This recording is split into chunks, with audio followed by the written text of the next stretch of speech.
വസ്തുവിൽ ഗുരുവായിട്ടൊരു താരതമ്യം പോലും സാധ്യമാകാത്തത്ര ഔന്നത്യത്തിലാണ് അയ്യങ്കാളിയുടെ നില. കാരണം ഗുരുവിന് ധാരാളം പ്രിവിലേജസ് ഉണ്ടാവും. അന്ന് അടിത്തട്ട് ജനതയുടെ അവകാശ സമരങ്ങളുമായിട്ടാണ് അയ്യങ്കാളി നേരിട്ട് ബന്ധപ്പെടുന്നത്. പക്ഷെ പൊക്കൂടൻ്റെ ജീവിതത്തിൽ നമ്മൾ കാണുന്നത്, പൊക്കൂടൻ അഭിസംബോധന ചെയ്യുന്നത് മാനവരാശിയുടെ നിലനിൽപ്പിനെ തന്നെയാണ്. ഒരു കീഴാള വിമോചനം മാത്രമല്ല, അതിൻ്റെ കണ്ടിന്യൂഷൻ, അതിൻ്റെ തുടർച്ച, അതിൻ്റെ വികാസം. വാസ്തവത്തിൽ ഒരു സിദ്ധാന്തം രൂപീകരിച്ചിട്ടൊന്നും അല്ല. അയ്യങ്കാളി മാത്രത്തിലല്ല. അതുപോലെ അതുകൊണ്ടാണ് അവരുടെ ജൈവചിന്തകരിൽ കേരളത്തിലെ ഏറ്റവും മുന്നിൽ നമ്മൾ നിർത്തേണ്ടവർ രണ്ടുപേരുമാണ് എന്ന് പറയാം. ജനാധിപത്യം എന്ന് പറയുന്നത് അതിൻ്റെ ആധിപത്യ സ്വഭാവത്തെ നമ്മൾ എന്തു ചെയ്യും? കാരണം ഈ ആധിപത്യ സ്വഭാവം എപ്പോഴും കേന്ദ്രീകരണത്തിലേക്ക് പോകും. അതെപ്പോഴും ഒരു ഉപരിവിഭാഗത്തിൻ്റെ ജനാധിപത്യമായിട്ട് മാറും. മേലാളത്വത്തിൻ്റെ ആധിപത്യമാണ് ലോകമെമ്പാടും നമ്മൾ കാണുന്നത്.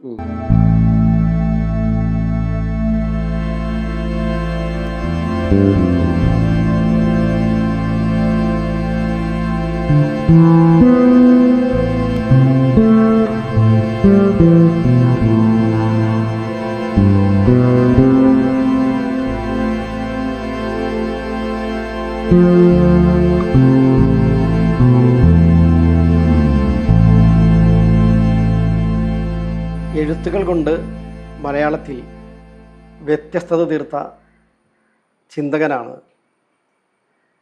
ശ്രീ AK രവീന്ദ്രൻ. എഴുത്തുകൾ എന്ന് പറഞ്ഞത് അദ്ദേഹം നിരന്തരം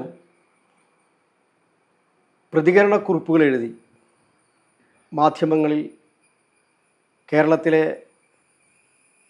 തലയെടുപ്പുള്ള ചിന്തകരോട് സംവദിച്ച് തൻ്റേതായ ഒരു ജീവിത വീക്ഷണവും ആശയമണ്ഡലവും മലയാളത്തിൽ കാഴ്ചവെച്ചിട്ടുണ്ട്. തൻ്റെ കത്തുകൾ, പത്രാധിപർക്കുള്ള കത്തുകൾ 2 സമാഹാരങ്ങളായി പ്രസിദ്ധീകരിക്കുകയുണ്ടായി അദ്ദേഹം. 2012 വരെയുള്ള കത്തുകൾ കീഴാള സ്വരാജ് എന്ന പേരിലും, അതിനുശേഷം അദ്ദേഹം എഴുതിയ കത്തുകൾ കീഴാള സൂക്ഷ്മ രാഷ്ട്രീയം, മലയാള ചിന്തകരിലൂടെ ഒരന്വേഷണം എന്ന പേരിലും ഈ കഴിഞ്ഞ ഇടയ്ക്ക് പ്രസിദ്ധീകരിക്കപ്പെട്ടു. അദ്ദേഹത്തിൻ്റെ ഏറ്റവും പുതിയ പുസ്തകം കീഴാള സൂക്ഷ്മ രാഷ്ട്രീയം, മലയാള ചിന്തകരിലൂടെ ഒരന്വേഷണം. ഈ പുസ്തകത്തെ ആസ്പദമാക്കിയാണ് ഇന്ന് അദ്ദേഹത്തോട് ചില ചോദ്യങ്ങളും അദ്ദേഹത്തിൻ്റെ മറുപടികളും നടത്തുന്നത്. സാറ് നമസ്കാരം. നമസ്കാരം. സാർ എഴുതിയത് മുഴുവനും കത്തുകളാണ്, പത്രാധിപർക്കുള്ള കത്തുകളാണ്. അപ്പോൾ അതുകൊണ്ട് തന്നെ ഈ പത്രാധിപർക്കുള്ള കത്തുകൾ എന്ന് പറയുമ്പോൾ നമുക്കറിയാം, അത് വളരെ വിശദമായി പറയേണ്ട കാര്യങ്ങൾ സാറ് വളരെ ചുരുക്കി ഒതുക്കി പറഞ്ഞിരിക്കുകയാണ്. പക്ഷേ അതിൽ പറഞ്ഞിരിക്കുന്ന വിഷയങ്ങളാകട്ടെ വളരെ ആഴമേറിയതും വിശദീകരണം ആവശ്യപ്പെടുന്നതുമാണ്. അപ്പോൾ അതുകൊണ്ട് തന്നെ ഈ തരത്തിലുള്ള ചർച്ചയിലൂടെ നമുക്ക് ആ സാറിൻ്റെ ഒരു ചിന്താ ലോകത്തെ നമുക്ക് പ്രേക്ഷകർക്കായിട്ട് തുറന്നു കൊടുക്കാം എന്നാണ് തോന്നുന്നത്. പുസ്തകം തന്നെ നോക്കിയാൽ നമുക്കറിയാം, ഈ പുസ്തകത്തിൻ്റെ ഈ പുറംചട്ട കീഴാള സൂക്ഷ്മ രാഷ്ട്രീയം, മലയാള ചിന്തകരിലൂടെ ഒരന്വേഷണം. അതിൽ സാറ് കൊടുത്തിരിക്കുന്നത് ഒന്ന് അയ്യങ്കാളിയുടെ ചിത്രമാണ്, മറ്റൊന്ന് പൊക്കൂടൻ്റെ ചിത്രമാണ്. താഴെ നമ്മൾ കാണുന്നത് കണ്ടൽക്കാടുകളാണ്.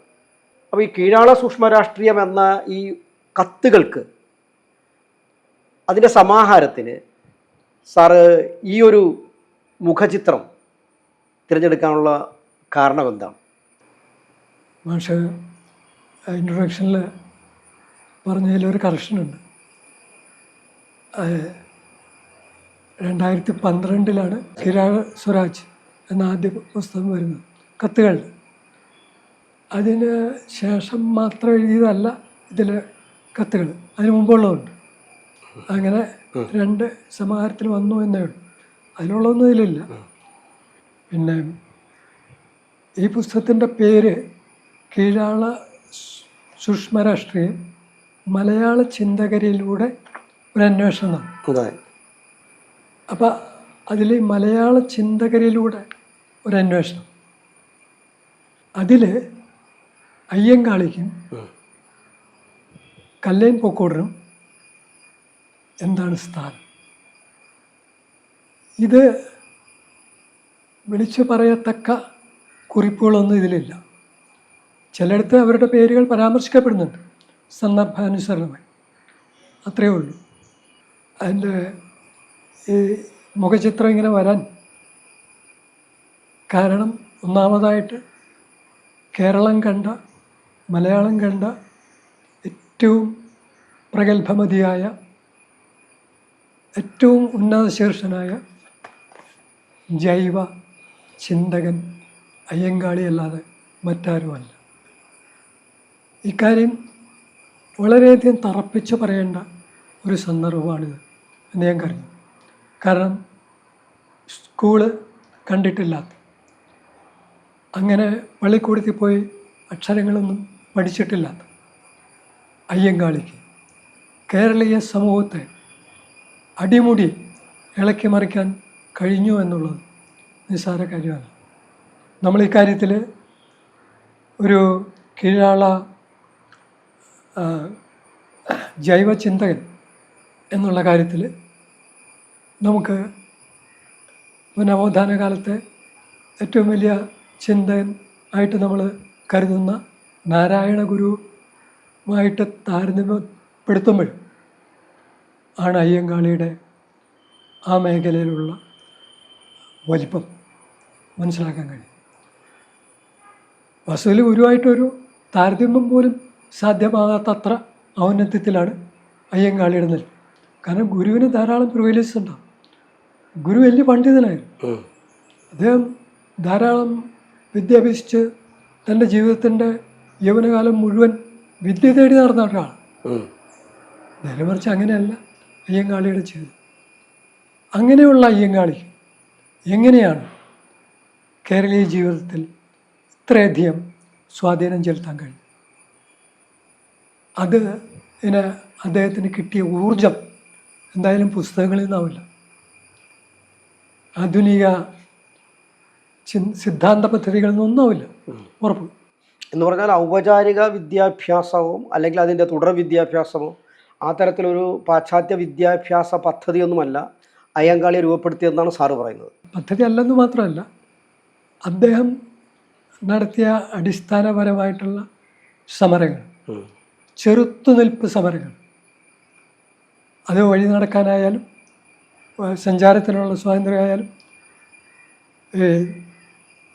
അടിസ്ഥാന വർഗത്തിലെ വിദ്യാർത്ഥികൾക്ക് അന്നൊക്കെ അവർ അയിത്തക്കാരെന്നുള്ള നിലയ്ക്ക് മാറ്റി നിർത്തപ്പെടുന്നു.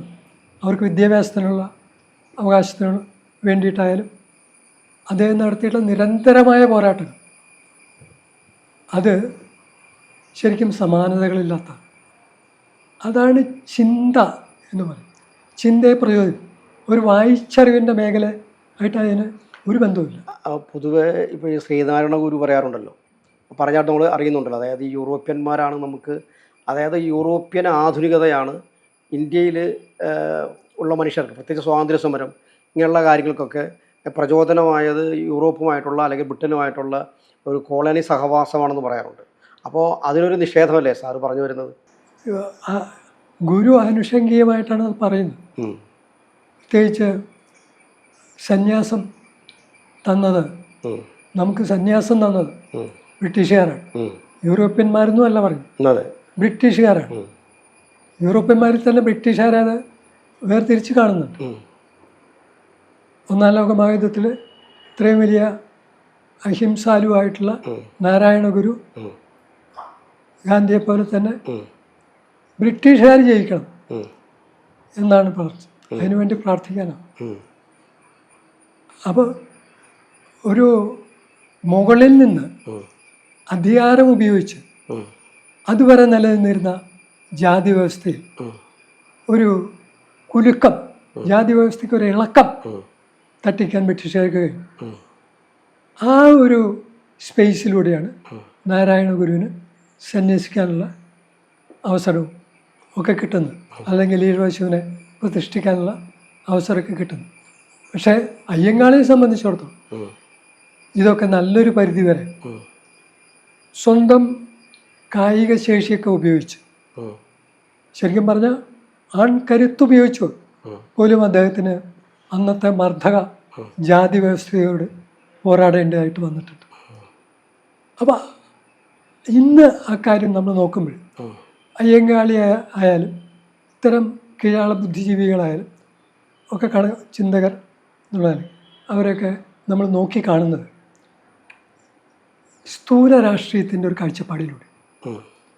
സ്ഥൂല രാഷ്ട്രീയം എന്നുള്ളതുകൊണ്ട് ഞാൻ ഉദ്ദേശിക്കുന്നത് ഈ ഇന്നത്തെ കക്ഷി രാഷ്ട്രീയം മാത്രമല്ല, സ്വാതന്ത്ര്യത്തിന് ശേഷം ഭരണഘടന നിലവിൽ വന്നതിന് ശേഷമുള്ള കക്ഷി രാഷ്ട്രീയം അല്ല.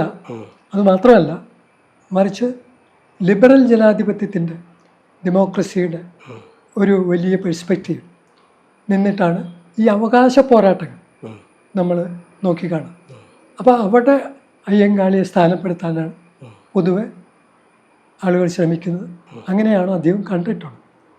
പക്ഷെ അവിടെ നമ്മൾ ഊന്നൽ കൊടുക്കാത്തൊരു കാര്യം, അയ്യങ്കാളി പോരടിച്ചത് അന്നത്തെ ജാതി വ്യവസ്ഥയെ മൊത്തത്തിൽ നയിച്ചിരുന്ന സവർണ ആൺ അധികാരത്തോട്, ആ സവർണ ആൺ അധികാരത്തോടുള്ള ചെറുത്തുനിൽപ്പാണ്.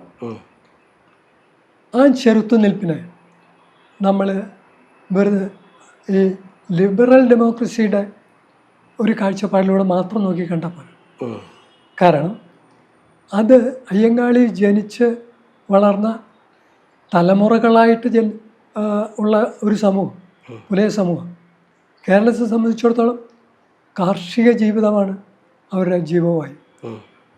അങ്ങനെ കാർഷിക വൃത്തികളും മറ്റു അനുബന്ധ കൈത്തൊഴിലുകളും ഒക്കെ ചെയ്തു വന്നിട്ടുള്ള പ്രത്യുൽപാദനപരമായ ജോലികളിൽ, അങ്ങനെ പ്രത്യുൽപാദനപരമായ സാമൂഹ്യ പ്രവർത്തനങ്ങൾ, ഉൽപാദന പ്രവർത്തനങ്ങൾ ഏർപ്പെട്ടു വന്ന ഒരു വലിയ അടിസ്ഥാന ജനതയുടെ പ്രതിനിധിയായിട്ടാണ് അയ്യങ്കാളി വരുന്നത്. അതുകൊണ്ട് തന്നെ അയ്യങ്കാളിക്ക് ഇതിനുള്ള ഊർജം കിട്ടിയത് ആ ജനതയുടെ ആത്മാഭിമാനത്തിനും ഈ പ്രത്യുൽപാദനപരതയുടെ അല്ലെങ്കിൽ പെൺമയുടെ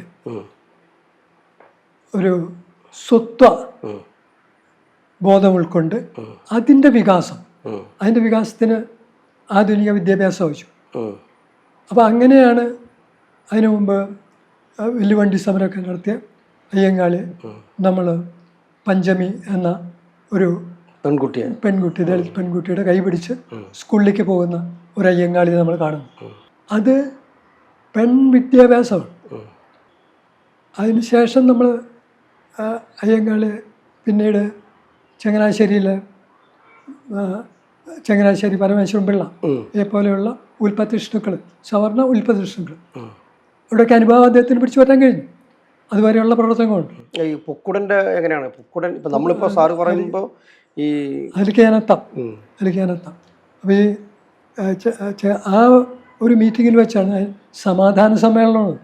ഈ സമാധാന സമ്മേളനത്തിൽ വെച്ചിട്ടാണ് പുലയ സ്ത്രീകൾ നിർബന്ധമായും ധരിക്കേണ്ടിയിരുന്ന കല്ലയും മാലയും വലിച്ചെറിയാൻ പറയുന്നത്. വാസ്തവത്തിൽ ഈ കല്ലയും മാലയും ഉപേക്ഷിക്കുക ഇതിന് പിന്നീട് നമ്പൂരി സമൂഹം, പ്രബല സമൂഹമായിട്ടുള്ള ഭൂവുടമ സമുദായമായിട്ടുള്ള നമ്പൂരി സമുദായത്തിലെ സ്ത്രീകൾ, അന്തർജനങ്ങൾ, അവരുടെ മറക്കുട തല്ലിപ്പൊളിക്കുന്നതും അവരുടെ വിമോചനവുമായിട്ടുള്ള ബന്ധം നമ്മൾ പൊതുവെ ചർച്ച ചെയ്യപ്പെടാറില്ല. നമ്മൾ മറക്കുട തല്ലിപ്പൊളിക്കുന്ന കാര്യമൊക്കെ പറയുമ്പോൾ, അല്ലെങ്കിൽ അന്നത്തെ വിധവാ വിവാഹം, സ്ത്രീകളുടെ പുറം ലോകത്തേക്കുള്ള പോക്കും, ഇതിനൊക്കെ പറ്റി പറയുമ്പോൾ നമ്മൾ അപ്പോഴത്തെ ഇമ്മീഡിയറ്റ് ആയിട്ടുള്ള അതിൻ്റെ നേതൃത്വം കൊടുത്ത വി.ടി. ഭട്ടതിരിപ്പാട്, MRV, അല്ലെങ്കിൽ പ്രേംജി, ഇവരൊക്കെയാണ് ഓർമ്മ വരിക. അയ്യങ്കാളിയുടെ പ്രസ്ഥാനത്തിന്, അയ്യങ്കാളിക്കും ഇതിലെത്ര കണ്ട പങ്കുണ്ട് എന്നുള്ളത് വാസ്തവത്തിൽ ഇനിയും നമ്മൾ വളരെ പരിശോധിക്കേണ്ട ഒരു അന്വേഷണ മേഖലയാണ്. എന്ന് പറഞ്ഞാൽ ഈ കേരളീയമായിട്ടുള്ള ഈ പുതിയ കാലത്തുണ്ടായിട്ടുള്ള എല്ലാവിധത്തിലുള്ള ഒരു അടിമുടി മാറ്റങ്ങളുടെയും ഒരു സ്രോതസ്സായിട്ട് നമുക്ക് മേൽത്തട്ടിനെ എത്ര കണ്ട് സ്വാധീനിക്കുന്നു കീഴാളത്വത്തിൽ നിന്ന് തുടങ്ങുന്ന മേലാളരിലേക്ക് എത്തുന്ന ഒരു സമരത്തിന്റെ ഊർജ സ്രോതസ് അതാണ്. അത് പ്രത്യുൽപാദനപരതയുടെ രാഷ്ട്രീയം. അതിൻ്റെ ഒരു സ്വത്വം അയ്യങ്കാളിയിലൂടെയാണ് ആദ്യമായിട്ട് കേരളം ഇത്ര ഊർജ്ജസ്വലമായിട്ട് കാണുന്നത്. അതിൻ്റെ വികാസം അതിനെ വെറും അവകാശ സമരങ്ങൾ മാത്രമായിട്ട് കണ്ടാൽ പോരാ എന്നാണ് പറയുന്നത്. പിന്നെ ഇതിൽ പൊക്കോടിൻ്റെ സ്ഥാനം പിന്നീട് ഉള്ള ഒരു തലമുറയിലാണ് പൊക്കോടം വരുന്നത്. പിന്നീട് ഇന്നത്തെ വളരെ റിലവൻസ് ഉള്ള ഒരു മേഖലയാണ്. അന്ന് അടിത്തട്ട് ജനതയുടെ അവകാശ സമരങ്ങളുമായിട്ടാണ് അയ്യങ്കാളി നേരിട്ട് ബന്ധപ്പെടുന്നത്. പക്ഷെ പൊക്കോടൻ്റെ ജീവിതത്തിൽ നമ്മൾ കാണുന്നത് പൊക്കോടൻ അഭിസംബോധന ചെയ്യുന്നത് മാനവരാശിയുടെ നിലനിൽപ്പിനെ തന്നെയാണ്. ഒരു കീഴാള വിമോചനം മാത്രമല്ല, അതിൻ്റെ കണ്ടിന്യൂഷൻ, അതിൻ്റെ തുടർച്ച, അതിൻ്റെ വികാസം ആണ് പൊക്കോടിലെത്തുമ്പോൾ നമുക്ക് കാണാൻ കഴിയും. അയ്യങ്കാളിയുടെ സമരമേഖലയുടെ ഒരു വ്യത്യസ്ത മുഖം അല്ലെങ്കിൽ ഒരു വികസിത രൂപം അവിടെ അയ്യങ്കാളി അഡ്രസ്സ് ചെയ്യുന്നത് മാനവരാശിയെ മൊത്തത്തിലാണ്, ജൈവപ്രകൃതിയെ മൊത്തത്തിലാണ്. ജൈവപ്രകൃതിയെയും മാനവരാശിയുടെയും നിലനിൽപ്പിന് ഭീഷണിയായിട്ടുള്ള പാരിസ്ഥിതിക പ്രശ്നങ്ങൾ, അതിനെന്ത് പോംവഴി, അതിലടിത്തട്ട് ജനതയ്ക്ക് എന്ത് പങ്ക്. ഇപ്പോൾ നമ്മൾ അതിനെ പറ്റി പറയുമ്പോൾ ഈ ഭൗമ ഉച്ചകോടി, വൻകിട രാഷ്ട്രങ്ങളുടെ ശാക്തീയ ചേരികളുടെ ഉച്ചകോടി അവർ കുറേ ഫണ്ട് നീക്കി വയ്ക്കും. അപ്പോൾ അവരൊക്കെ കാര്യങ്ങൾ ശരിയാക്കി തരും എന്നുള്ള രീതിയിൽ മൗനം പാലിച്ചാൽ മതിയോ, കൈകെട്ടി വെറുതെ ദൃക്സാക്ഷികളായിട്ട് നിന്നാൽ മതിയോ? പോരാ എന്നാണ് പൊക്കോടൻ നമ്മളോട് വിളിച്ചു പറയുന്നത്. അല്ലെങ്കിൽ അവരെ കൊണ്ട് സാധിക്കില്ല എന്നുള്ള വ്യക്തമാണ്. കാരണം ഏറ്റവും കൂടുതലായിട്ട് അടിത്തട്ട് ജനതയാണ് ഈ പാരിസ്ഥിതിക പ്രശ്നങ്ങൾ വിപരീതമായിട്ട് ബാധിക്കുന്നത്, അതിന്റെ ഇരകൾ. അപ്പൊ അതേസമയം അത് എന്തുകൊണ്ടെന്നുള്ള ക്വസ്റ്റ്യനിലാണ് അങ്ങനെ ഒരു പൊളിറ്റിക്സിന്റെ ആവശ്യം വരും. ഈ പ്രത്യുൽപാദനപരതയുടെ ഒരു രാഷ്ട്രീയം മുന്നോട്ട് വെക്കേണ്ട, അത് സാറ് പറയുന്ന പോലെ ഒരു ഭൗമ ധാർമ്മികതയിലേക്ക് അതിനെ വികസിപ്പിക്കുക, ധാർമ്മികതയെ മുൻനിർത്തി ഒരു ഭൗമ രാഷ്ട്രീയം, ഒരു പ്രത്യുൽപാദനപരതയുടെ ഒരു രാഷ്ട്രീയം രൂപപ്പെട്ടു വരേണ്ടത്. ഇപ്പോൾ ഉൽപാദനത്തിൻ്റെതായ ഒരു രാഷ്ട്രീയമാണ് പ്രത്യുൽപാദന പ്രവർത്തനങ്ങൾ നയിക്കുന്നത്. അപ്പോൾ അങ്ങനെയാണെങ്കിൽ അയ്യങ്കാളിയുടെ സമരങ്ങളുടെ ഒരു പിന്തുടർച്ചക്കാരൻ തീർച്ചയായിട്ടും യഥാർത്ഥത്തിൽ പൊക്കോടൻ പലരും ഉണ്ട്. അതിൽ പൊക്കോടന് വലിയ സ്ഥാനമുണ്ട്. പൊക്കോടൻ നിർണായക സ്ഥാനം. കാരണം പൊക്കോടൻ അഡ്രസ് ചെയ്യുന്നത് ഒരു ദേശരാഷ്ട്രത്തിലെ അടിത്തട്ട് ജനതയുടെ ഭരണഘടനാപരമായ അവകാശങ്ങളല്ല. അത്തരത്തിൽ മുകളിൽ നിന്ന് വന്നിട്ടുള്ള ഈ ചട്ടക്കൂടുകളെയൊക്കെ അതിലംഘിക്കുന്ന ഒരു സൂക്ഷ്മ രാഷ്ട്രീയം ഉണ്ടെന്ന്. അതായത് ഇന്നിപ്പോൾ ദേശരാഷ്ട്ര സങ്കല്പത്തിന്റെ വികൃത രൂപമാണ് നമ്മൾ കണ്ടുകൊണ്ടിരിക്കുന്നത്. അതിൽ കടന്ന ദേശഭക്തിയുടെ പേരിലൊക്കെയാണ് ഇന്ന് ഫാസിസം അതിന്റെ എല്ലാ ലോകത്തെമ്പാടും, ഇന്ത്യയിൽ മാത്രമല്ല, മനസ്സിലായി. അപ്പൊ ഈ ദേശാതിർത്തികളെ അതിലംഘിച്ച് ഒരു കീഴാള ഐക്യബോധം ഉണ്ടാക്കാൻ നിർബന്ധിക്കപ്പെടുന്ന ലോക സാഹചര്യങ്ങളാണ് ഇന്ന് നിലനിൽക്കുന്നത്. അപ്പം അതിലേക്കുള്ള ഒരു കാൽവെപ്പ്, അത് വാസ്തവത്തിൽ ഒരു സിദ്ധാന്തം രൂപീകരിച്ചിട്ടൊന്നുമല്ല. അതുകൊണ്ടാണ് അവരുടെ ജൈവചിന്തകരിൽ കേരളത്തിലെ ഏറ്റവും മുന്നിൽ നമ്മൾ നിർത്തേണ്ടവർ രണ്ടുപേരുമാണ് എന്ന് പറയാം. ഇതിലിപ്പോൾ നമുക്ക് സാറിപ്പോൾ പറഞ്ഞല്ലോ, ഇപ്പോൾ കീഴാള രാഷ്ട്രീയമാണ്, അതിൻ്റെ സൂക്ഷ്മ രാഷ്ട്രീയത്തിൻ്റെ പ്രതിനിധികളെന്ന നിലയ്ക്കാണ് നമ്മൾ സാറ് ഈ രണ്ടുപേരെയും ഇപ്പോൾ വിശദീകരിച്ചത്. അപ്പോൾ അങ്ങനെയാണെങ്കിൽ നമുക്ക് ഈ കീഴാള ജനാധിപത്യം എന്ന് സാറ് ഇദ്ദേഹം നമ്മുടെ സാറിൻ്റെയൊക്കെ കൂടെ തന്നെ 70കളിൽ ഉണ്ടായിരുന്ന ബി രാജീവൻ ഈ കീഴാള ജനാധിപത്യം എന്ന വിഷയം ഉന്നയിക്കുമ്പോൾ, അതിനെപ്പറ്റി പറയുമ്പോൾ സാർ അദ്ദേഹത്തെ ഒരു കത്തെഴുതുന്നുണ്ട്. അദ്ദേഹം പ്രസിദ്ധീകരിച്ച മാസികയിൽ തന്നെ വന്നിട്ടുണ്ട്.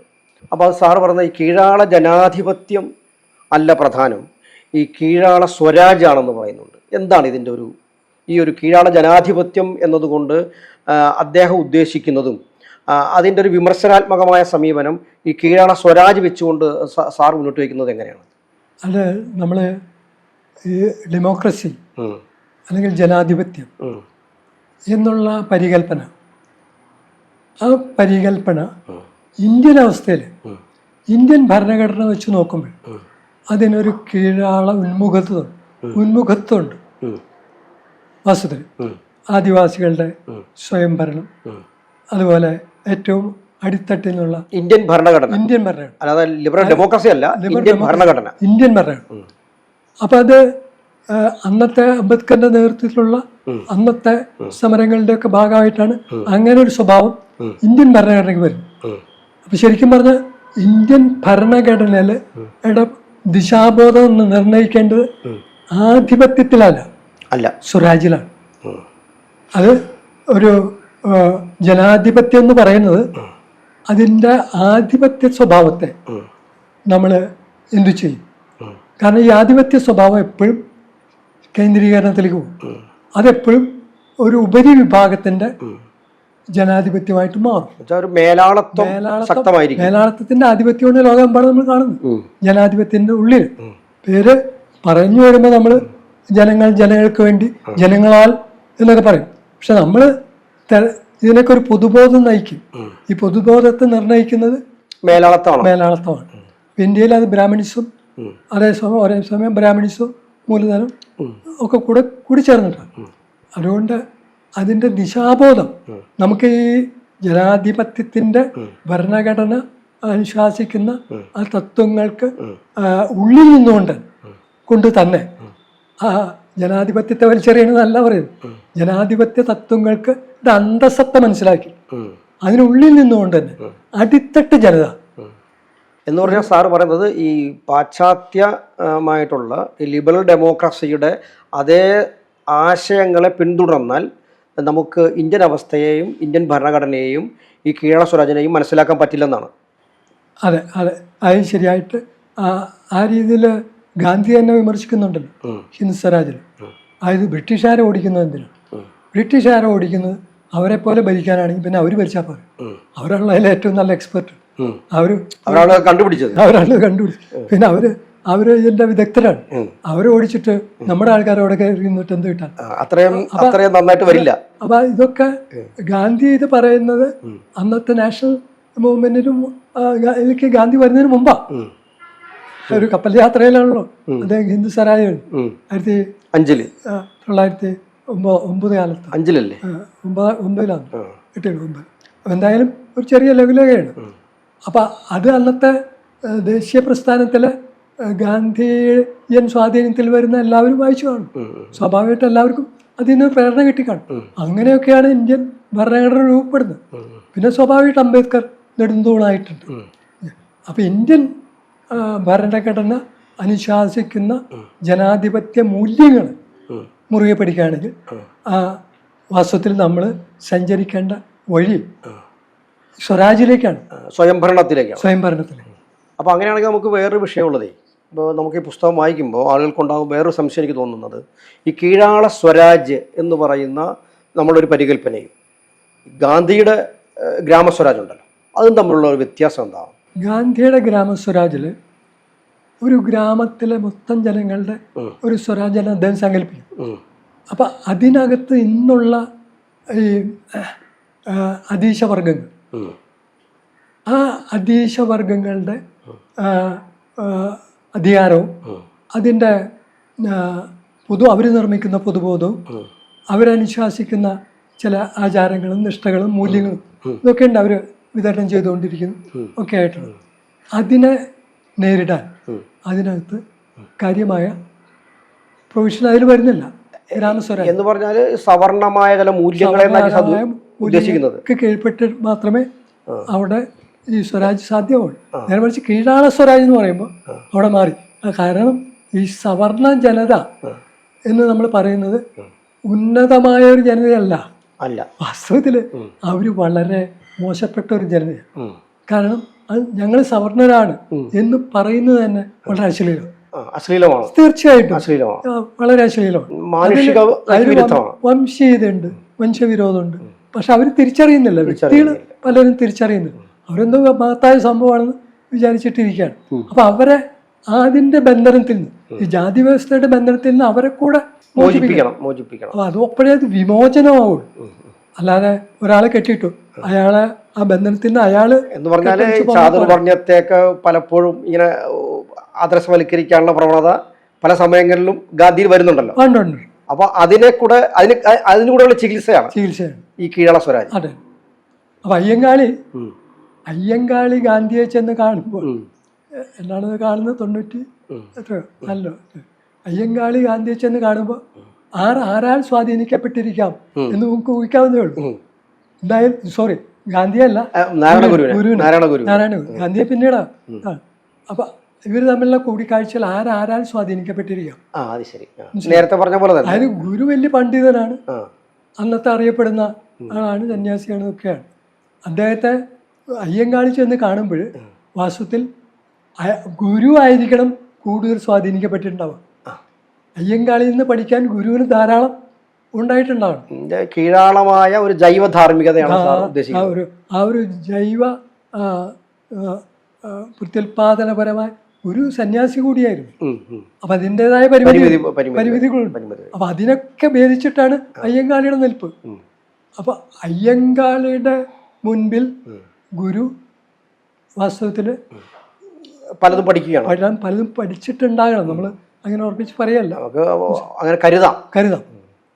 മറ്റൊന്ന് എനിക്ക് തോന്നുന്നത്, നമ്മൾ സാറ് ഇപ്പൊ ഈ ഗുരുവിന്റെ കാര്യം പറഞ്ഞപ്പോൾ പെട്ടെന്ന് ഓർക്കുകയാണ്, ചുള്ളിക്കാടിന്റെ ഒരു ലേഖനം ഉണ്ടായിരുന്നല്ലോ സാറ്, പല ലേഖനങ്ങൾ. അതിലൊന്ന് സാറ് പറയുന്നത് ആശാന്റെ മതദർശനത്തിനെ പറ്റിയുള്ള സംഭവം. അപ്പൊ അതില് ഇങ്ങനെ ഒരു സംഭവം സാറ് പറയുന്നുണ്ട്. അതായത് കുമാരനാശാന്റെ മതം ശ്രീനാരായണ ദർശനം. ശ്രീനാരായണ ദർശനം എന്ന് പറഞ്ഞാൽ ശങ്കരന്റെ അദ്വൈതം. ശങ്കരന്റെ അദ്വൈതം എന്ന് പറഞ്ഞാൽ ഇന്നത്തെ നമ്മൾ ഈ പറയുന്ന ഹിന്ദു മതം എന്ന് പേരിട്ട് വിളിക്കുന്ന ഒരു സംഘടിത രൂപം. അപ്പോൾ ആ തരത്തിലുള്ള ഈ ഒരു കാഴ്ചപ്പാട് വളരെ ചരിത്രപരമായിട്ടും ദാർശനികമായിട്ടും ശരിയല്ലെന്ന് സാർ പറയുന്നുണ്ട്. അതായത് ശ്രീനാരായണനെയും അദ്ദേഹത്തിൻ്റെ ശിഷ്യനായ കുമാരനാശാനെയും ഒക്കെ ഹിന്ദുമതത്തിൻ്റെ ചട്ടക്കൂടിൽ നിന്നുകൊണ്ട് മനസ്സിലാക്കാൻ പ്രയാസമാണെന്നും ആ തരത്തിൽ അവരെ സങ്കോചിപ്പിക്കരുതെന്നുമാണല്ലോ സാറ് പറയുന്നത്. അതൊന്ന് നമുക്കൊന്ന് വിശദീകരിക്കേണ്ടതുണ്ട്.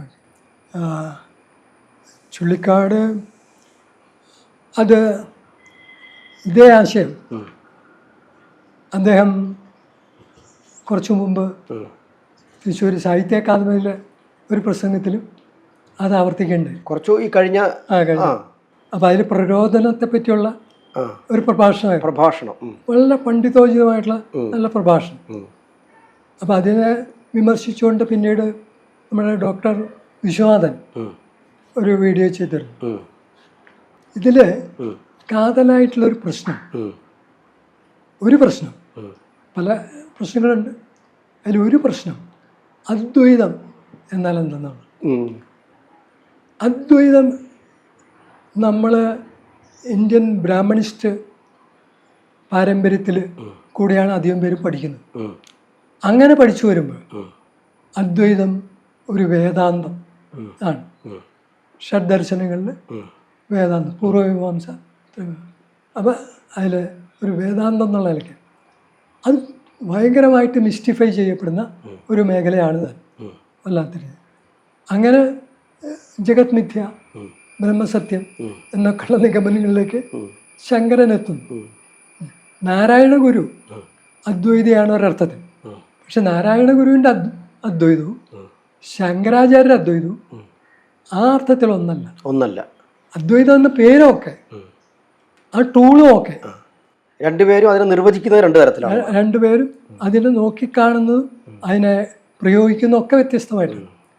അപ്പം ഇത് സഹോദരനായപ്പം തന്നെ ചൂണ്ടിക്കാണിച്ചിട്ടുണ്ട്. ഗുരുവിൻ്റെ അദ്വൈതം ശങ്കരൻ്റെ അദ്വൈതമല്ല എന്നുള്ള രീതി.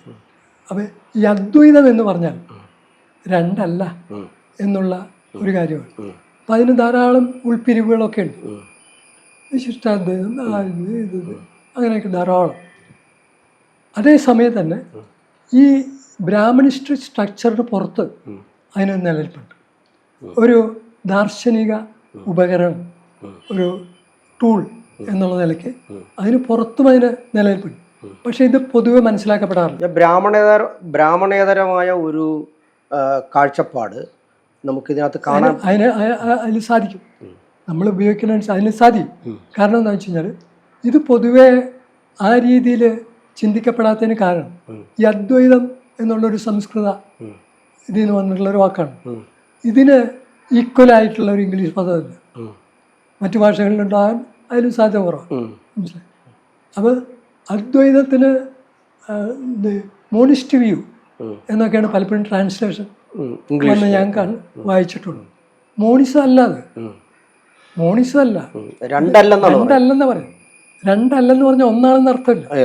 ഒന്നാണെന്നുണ്ടെങ്കിൽ അതങ്ങനെ പറഞ്ഞാൽ പോലെ ഒന്നാണെന്ന് പറഞ്ഞാൽ. പക്ഷെ ഇവർ പറഞ്ഞത് ഒന്നാണെന്നുള്ള രീതിയിലേക്ക് സ്ഥാപിക്കും. ഇപ്പം നമ്മൾ പറയണം ബ്രെയിനും മാറ്ററും ഐഡിയയും രണ്ടല്ല എന്ന് പറഞ്ഞാൽ ഒന്നാണെന്ന് അർത്ഥമില്ല. ഇത് രണ്ടും തമ്മിൽ കണക്ഷൻ ഉണ്ട്.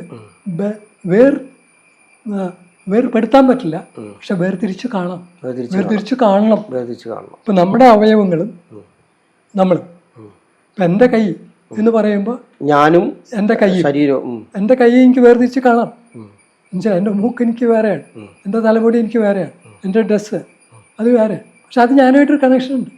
എന്നിൽ നിന്ന് എൻ്റെ കൈ എന്നിൽ നിന്ന് പുറത്തല്ല. മനസ്സിലായി? അപ്പം രണ്ടല്ല എന്നതിനർത്ഥമുള്ളൂ. ഇപ്പൊ മനുഷ്യനും പ്രകൃതി എന്ന് പറയുമ്പോൾ അത് രണ്ടല്ല എന്ന് പറഞ്ഞാൽ ഒന്നാണെന്ന് അർത്ഥമില്ല. വേർതിരിച്ച് കാണണം, പക്ഷെ വേർപെടുത്താൻ പാടില്ല. അതാണ് പലപ്പോഴും അതിൻ്റെ ഒരു ഊരാക്കുരുക്കിലൊക്കെ പെട്ടാണ് ഈ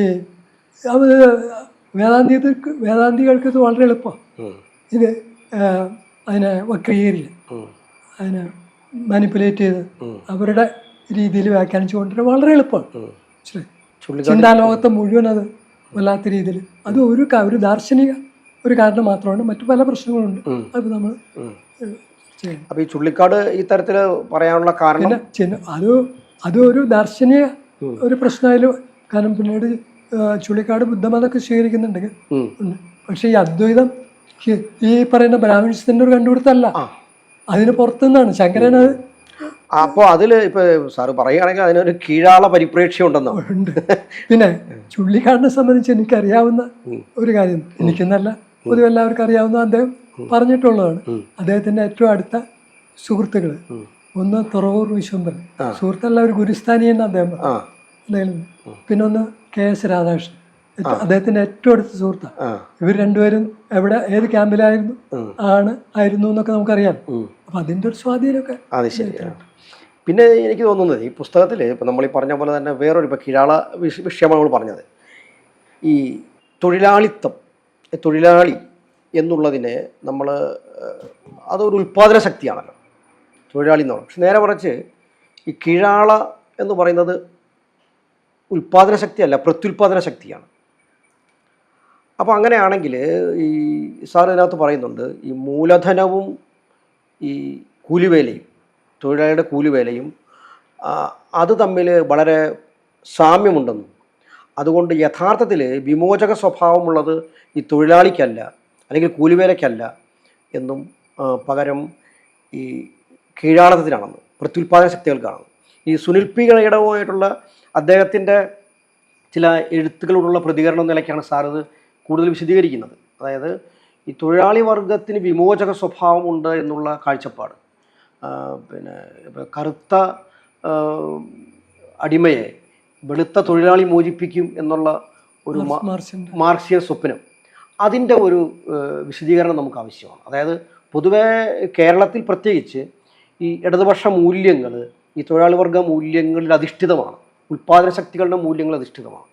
പക്ഷേ ഇപ്പോൾ ഈ കീഴാള സ്വരാജ് അല്ലെങ്കിൽ കീഴാള സൂക്ഷ്മ രാഷ്ട്രീയം മുന്നോട്ട് വയ്ക്കുന്നത് ഉൽപ്പാദന ശക്തികളുടെ രാഷ്ട്രീയമല്ല, അതിൽ മൂലധനത്തിൻ്റെ രാഷ്ട്രീയവുമല്ല, അത് തൊഴിലാളിത്ത രാഷ്ട്രീയവുമല്ല, അതിനപ്പുറത്തുള്ള രാഷ്ട്രീയമാണ്, പ്രത്യുൽപാദനത്തിൻ്റെ രാഷ്ട്രീയമാണ്. അതൊന്നും നമുക്ക് വിശദീകരിക്കേണ്ടതുണ്ടെന്ന് തോന്നുന്നു. ഈ തൊഴിലാളി ഇപ്പം സാറ് പറയുന്ന വേറൊരു കാര്യം കൂടെ പറഞ്ഞിട്ട് അവസാനിപ്പിക്കുക. അതായത് ഈ തൊഴിലാളി എന്ന ഒരു സംജ്ഞ അല്ലെങ്കിൽ ആ തരത്തിൽ അമൂർത്തവൽക്കരണം നടക്കുന്നുണ്ടെന്നാണ് പറയുന്നത്. ഈ അമൂർത്തവൽക്കരണം യഥാർത്ഥത്തിൽ മനുഷ്യൻ്റെ യഥാർത്ഥ സ്വത്വത്തെ മറച്ചു കളയുന്ന ഒന്നായിട്ട് പറയുന്നുണ്ട്. അതൊന്നും നമുക്ക് വിശദീകരിക്കപ്പെടേണ്ടതുണ്ട്. പക്ഷേ സുനിൽ പിയുടെ അടുത്തിൻ്റെ കാര്യം പറഞ്ഞു. ആ അപ്പം അദ്ദേഹത്തെ പറ്റി ഞാനൊരു അല്പം നീണ്ട ഒരു ലേഖനം എഴുതിയിട്ടുള്ളത് മാതൃഭൂമിയിലാണ്. അത് കീഴാളസ്വരായിൽ വന്നിട്ടുണ്ട് അന്ന്. അപ്പം അതിലില്ല, ഈ പുസ്തകത്തിലില്ല. ഈ പുസ്തകത്തിൽ വേറെ ഇതിന്റെ വേറെ ആദ്യത്തെ ഭാഗത്തിൽ അതിന്റെ കണ്ടിന്യൂഷൻ തന്നെയാണ് ഇവിടെ. അപ്പം അതിൽ സുനില് അന്ന് കാലത്ത് മാർക്സിസ്റ്റ് പാർട്ടിയിൽ വലിയൊരു സംവാദം നടക്കുന്ന സമയം അവിടെ KN കുഞ്ഞോമ, PK പോക്കർ, ഇവർ രണ്ടുപേരും ഈ മാധ്യമം ആഴ്ചപ്പതിപ്പിൽ നിരന്തരമായിട്ട് എഴുതുന്നു. അവർ പബ്ലിക് സ്പേസിൽ പ്രസംഗിക്കുന്നു. അവർ സ്വത്ത് രാഷ്ട്രീയത്തെ പറ്റിയാണ് പ്രസംഗിക്കുന്നത്. ഈ സ്വത്ത് രാഷ്ട്രീയം എന്താണ്? ഈ സ്വത്ത് രാഷ്ട്രീയത്തെ പറ്റി വലിയൊരു കൺഫ്യൂഷൻ ഈ ഉത്തരാധുനികത ഒക്കെ അതിൻ്റെയൊക്കെ പശ്ചാത്തലത്തിൽ കേരളത്തിൽ ഭയങ്കര വാദകോലാഹലങ്ങൾ നടക്കുന്നു. സ്വത്ത് രാഷ്ട്രീയം എന്ന് പറഞ്ഞു കഴിഞ്ഞാൽ ഒരു ലിമിറ്റഡ് ആയിട്ടുള്ള ഒരു ചങ്ങല, ഒരു മതിൽക്കെട്ടിനകത്ത് ആളുകളെ കുരുക്കലാണ്, ഒരു സങ്കുചിതമായ സ്വത്വത്തിനകത്ത് കുരുക്കലാണ്. അതിന് പുറത്ത് കിടക്കാൻ അവർക്ക് കഴിയുന്നതെങ്കിൽ കഴിയില്ല എന്നൊക്കെ. ഈ മാർക്സിസ്റ്റ് പാർട്ടിക്കകത്ത് ഇവർ രണ്ടുപേരും KN പോക്കറും ഈ പ്രശ്നം ഉന്നയിക്കുമ്പോൾ ഉണ്ടാകുന്ന എന്താണെന്ന് വെച്ച് കഴിഞ്ഞാൽ അത് മാധ്യമവുമായി ബന്ധപ്പെട്ട് അവരെഴുതും. മാധ്യമ വിക്കിലിയിലൊക്കെ അവർ മതസ്വത്വവുമായിട്ട് ഇത് കൂട്ടിയിണക്കപ്പെട്ടു, എളുപ്പത്തിൽ കൂട്ടിയിണക്കപ്പെട്ടു മതസ്വത്വം. അപ്പം അതിൽ സുനിലിന് അഭിപ്രായ വ്യത്യാസമുണ്ട്, എനിക്കുമുണ്ട്. അക്കാര്യത്തിൽ മതസ്വത്വമായിട്ട് സ്വത്ത് രാഷ്ട്രീയത്തെ കൂട്ടിയിണക്കുന്നതിൽ ചില പ്രശ്നങ്ങളുണ്ട്. അത് ന്യൂനപക്ഷ മതമായാലും സ്വാഭാവികമായിട്ട് ഭൂരിപക്ഷ മതത്തിനാണ് ഗുണം ചെയ്യുക. മതസങ്കല്പം ഇപ്പം ഇന്ത്യയിൽ ബ്രാഹ്മണിസത്തിന് തന്നെയാണ് ഗുണം ചെയ്യുക. അതാണ് സംഭവിച്ചുകൊണ്ടിരിക്കുന്നത്. അതാണ് അവരുടെ ഹിന്ദുത്വത്തിന് ഒരു അടിസ്ഥാനം കിട്ടുകയാണ്, ഞങ്ങളുടെ സ്വത്ത് എന്നുള്ളതിൽ. മനസ്സിലായി? അപ്പം മതവുമായിട്ട് സ്വത്ത് രാഷ്ട്രീയത്തെ കൂട്ടിയിണക്കേണ്ട കാര്യമില്ല. നേരത്തെ ലിബറേഷൻ തിയോളജിയുടെ കാലം തുടങ്ങി ഈ പ്രശ്നം വരുന്നുണ്ട്. ലിബറേഷൻ തിയോളജിക്ക് അങ്ങനൊരു പ്രശ്നമുണ്ട്.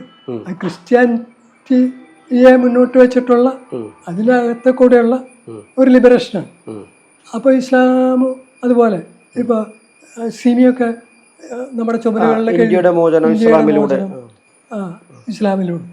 അപ്പം അങ്ങനെ മതവുമായിട്ട് ഈ സ്വത്വത്തെ കൂട്ടിയെ ഇണക്കേണ്ട കാര്യമില്ല, പാടില്ല. പകരം ഈ പറയുന്ന കീഴാള ജനവിഭാഗം ഏതൊക്കെയാണ്?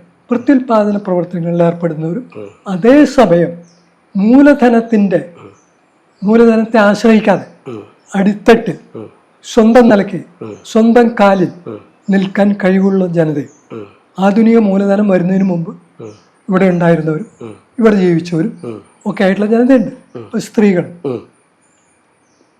അതുപോലെ തന്നെ പരമ്പരാഗത കർഷകർ, കൃഷിക്കാർ, മത്സ്യബന്ധനം നടത്തുന്നവർ, അങ്ങനെയുള്ള എത്രയോ ജനവിഭാഗം.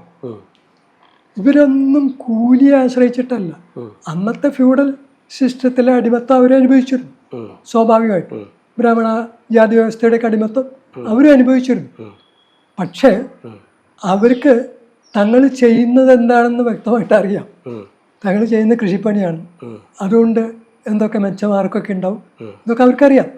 നേരെ മറിച്ച് ആധുനിക വ്യവസായ തൊഴിലാളി തങ്ങൾ എന്താണ് നിർമ്മിക്കുന്നതെന്ന് അവർക്കറിയില്ല.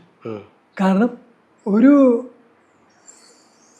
മെഷീനറിയുടെ ഒരു ടൂള് മാത്രം ഒരു സ്ഥലത്തുണ്ടാകും, ഒരു ചെറിയ ഭാഗം. ഇപ്പം തന്നെയൊക്കെ കമ്പോസിങ് മറ്റുള്ളടത്തെല്ലാം. ഇവർക്കറിയില്ല തങ്ങൾ ഉണ്ടാക്കുന്ന സാധനം തങ്ങൾക്ക് തന്നെ എതിരാവും. അതൊരു തരത്തിലുള്ള അലിനേഷൻ. പിന്നെ ഇന്ന് മാർക്കറ്റ് ഏത് പ്രോഡക്റ്റിനെയും അവർക്കെതിരായിട്ട് തിരിക്കും. ഇപ്പം നമ്മളൊരു ഒരു ശില്പമുണ്ടാക്കി, ഒരു ചിത്രമുണ്ടാക്കി, അത് മാർക്കറ്റിൽ ചെന്ന് കഴിയുമ്പോൾ അതിൻ്റെ സ്വഭാവമാണ്. ഈ സിനിമയ്ക്കൊക്കെ പറ്റുന്നതാണ്. സിനിമ പിന്നെ അങ്ങനെ ഒരു സാങ്കേതിക കലയുടെ മേഖലയാണ് പ്രത്യേകിച്ച്.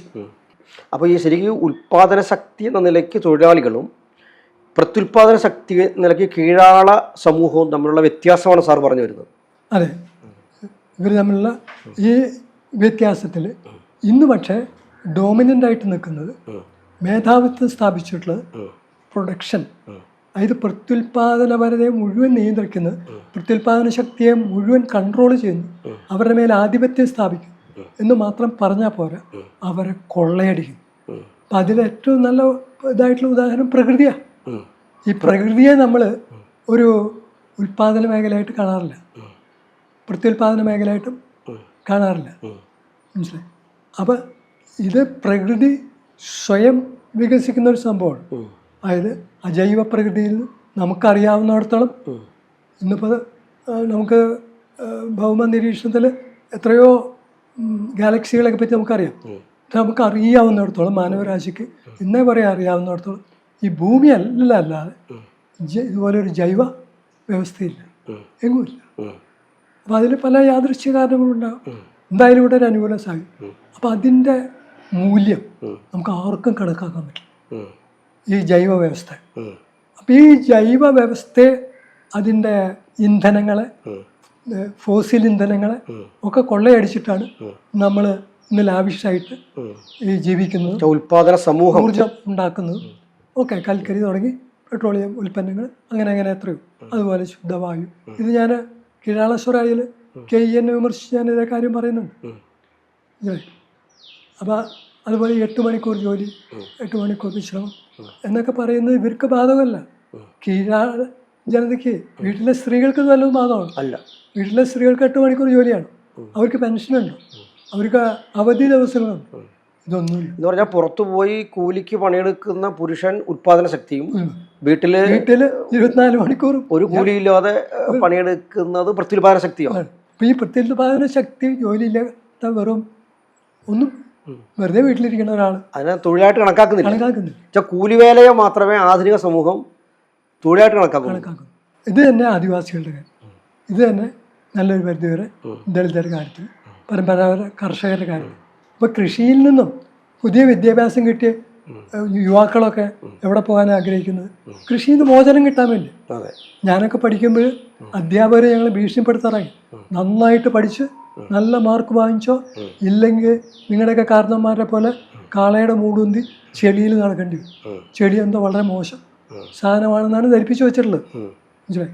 അപ്പം മേല് വേർക്കാതെ, കാലിലും ശരീരത്തിലും ചെളിയാകാതെ, മണ്ണിൽ ചവിട്ടാതെ എങ്ങനെ ഭൂമിയിൽ നിന്നും അകന്നുപോയി ഉയർത്തിപ്പോയി ജീവിക്കുന്നതാണ് പരിഷ്കാരം, അതാണ് പുരോഗതി, അതാണ് മനുഷ്യമഹത്വം എന്നൊക്കെ ഈ അടിത്തട്ട് ജനതയെ പഠിപ്പിക്കുന്ന ഒരു വിദ്യാഭ്യാസമാണ് ഈ മേലാള വിഭാഗം നമ്മളിലേക്ക്.